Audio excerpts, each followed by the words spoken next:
Hi friends, నమస్తే. శ్రీకాకుళం జిల్లాలో అతి పెద్ద జాతర అంటే అది కోట బొమ్మాలి కొత్తమ్మ తల్లి జాతర అని చెప్పాలి. అలాంటి కొత్తమ్మ తల్లి టెంపుల్ కు రాష్ట్ర ప్రభుత్వం అయితే 5 కోట్ల నిధులైతే ప్రకటించడం జరిగింది. ఎందుకు 5 కోట్లు ప్రకటించారంటే ఆలయం నిర్మాణం ఇంకా ఎక్స్టెన్షన్ గురించి 5 కోట్లు అయితే రాష్ట్ర ప్రభుత్వం ప్రకటించింది. అలాగే ఈ కొత్తమ్మ తల్లి జాతరని రాష్ట్ర పండుగ కూడా రాష్ట్ర ప్రభుత్వం ప్రకటించింది. ఈ కొత్తమ్మ తల్లి టెంపుల్ కి 5 కోట్లు నిధులు ప్రకటించడం, అలాగే రాష్ట్ర పండుగ ప్రకటించడం వెనక మంత్రి అచ్చెన్నాయుడు గారి కృషి ఎంతో ఉందని చెప్పాలి. ఆల్రెడీ మనకి కోట బొమ్మాలి పేరుతో సినిమా కూడా రావడం జరిగింది.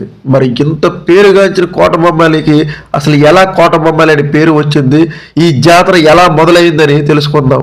కోట బొమ్మాలి అని పేరు ఎలా వచ్చిందంటే, పూర్వం ఒక పెద్ద కోట ఉండేది. ఆ కోటకి కాపలాగా ఒక మాలి ఉండేవారు, అంటే సెక్యూరిటీ గార్డ్కి అప్పుడు మాలి అనేవారు. ఈ కోటలో ఎక్కువ చెట్లు ఉండడం వల్ల కోటకి వనమాలి అని మొదలు పెట్టారు. అయితే ఇక్కడికి కొంతమంది ఒరిస్సా వారు వలస కూలీలుగా వచ్చి ఇక్కడ బ్రతికేవారు. వాళ్ళకి నోరు అంత తిరిగేది కాదు.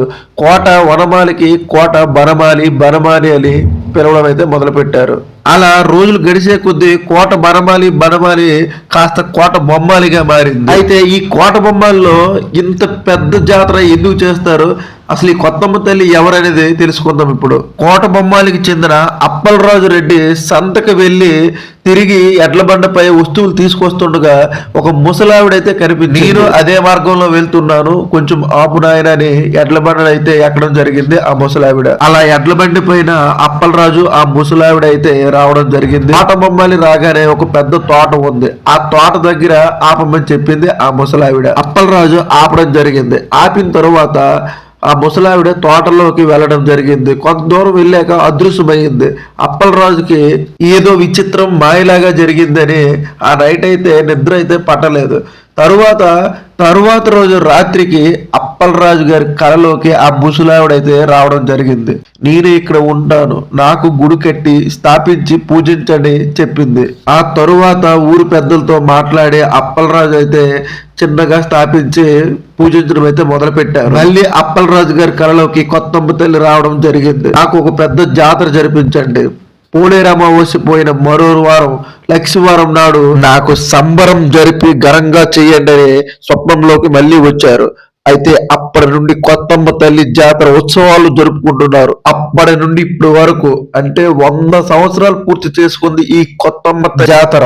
ఈ జాతరకి ఉత్తరాంధ్ర నుంచి వందలు కాదు, వేలు కాదు, లక్షలాది మంది భక్తులు అయితే రావడం జరుగుతుంది. ఈ కొత్తమ్మ తల్లి జాతర 3 రోజులుగా ఘనంగా నిర్వహిస్తారు. మొదటి రోజు అయితే కబడ్డీ పోటీలు, వెయిట్ లిఫ్టింగ్, ఉలవ బస్తాల పోటీ, అనేకమైన పోటీలు అయితే నిర్వహిస్తారు. అలాగే పూజలతో పాటు రాత్రికైతే జబర్దస్త్ నటులతో, సాంఘిక నాటకాలతో ఎన్నో ప్రోగ్రామ్స్ అయితే జరుగుతాయి. 2వ రోజు కూడా జనసంద్రంతో డాన్సులు కూడా జరుగుతాయి. ఇక 3వ రోజు అమ్మవారిని ఊరేగించడం, అలాగే అమ్మవారు వేషాలు వేయడం, రాక్షసుల వేషాలు వేయడం, అనేక కార్యక్రమాలు అయితే జరుగుతాయి. ఈ చుట్టుపక్కల ప్రాంతాల వారు ఈ అమ్మ తల్లిని కొలిసేవారు ఈ 3 రోజుల్లో ప్రతి ఒక్కరూ తప్పకుండా కోడినైతే బలిస్తారు. శ్రీకాకుళం జిల్లాలో అతి పెద్ద జాతరని ఎందుకన్నానంటే, ఆ జాతరలో జనాభా లక్షలాది మంది వస్తారు కాబట్టి, అంత ఆదరణ ఉంటుంది కాబట్టి అతి పెద్ద జాతరగా మారింది. మీరు ఇక్కడ చూడొచ్చు, కోలాటం డాన్సులు కూడా జరుగుతాయి.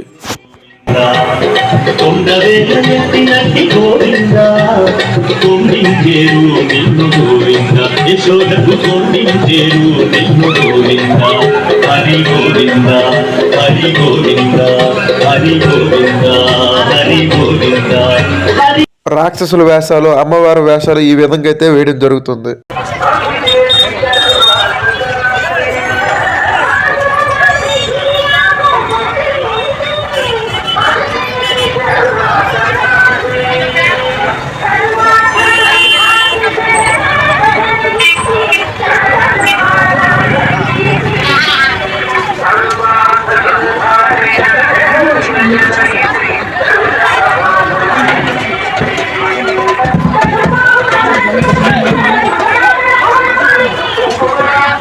ఒకప్పుడు ఈ కొత్తమ్మ తల్లి ఎంట్రన్స్ అయితే 2 సింహాల మధ్యన ఉండేది, చాలా విచిత్రంగా ఉండేది.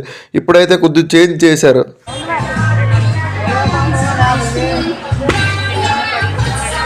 జాతర ఎంత పెద్ద జాతర అంటే కొత్తపేట నుంచి కోటబొమ్మల వరకు దాదాపుగా లోపల 2 కిలోమీటర్ల వరకు ఈ విధంగా ఉంటుంది. మొత్తం స్టార్టింగ్ నుంచి ఎండింగ్ వరకు ఇలా బొమ్మలకి లైటింగ్ అయితే పెడతారు. చిన్నప్పుడు రోజుల్లో ఇలా లైటింగ్ పెట్టిన బొమ్మల దగ్గర చూసి చాలా ఆనందంగా ఉండేది. చిన్నపిల్లల నుంచి ప్రతి ఒక్కరూ ఇష్టపడతారు ఈ జాతరను, ఎందుకంటే వాళ్ళకి ఎక్కడా దొరకనంత ఆనందం ఈ జాతరలో దొరుకుతుంది.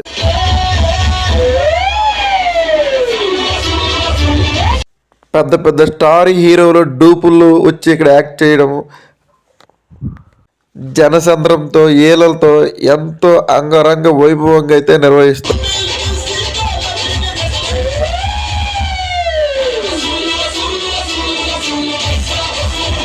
మేమైతే ఎంతో ఎంజాయ్ చేస్తాం. జాయింట్ వీల్ ఎక్కడం ఎన్నో చేస్తాం. ఒకసారి జాయింట్ వీల్ పైనుంచి వీడియో తీయడం జరిగింది, చూడండి.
పైకెళ్ళి ఒకేసారి కిందకు దిగుతుంటే గుండె జారినట్లు అయ్యేది.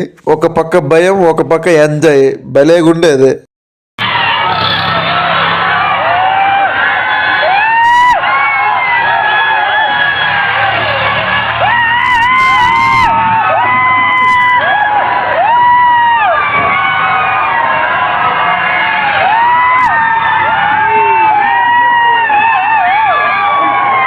ఇన్ని ఆనందాలు మీరు పొందాలంటే జాతర టైంలో ఈ గుడికి వెళ్ళాల్సిందే. ఇలాంటి మరెన్నో ఇంట్రెస్టింగ్ వీడియోస్ కావాలంటే నా ఛానల్కి లైక్ చేయండి, సబ్స్క్రైబ్ చేయండి.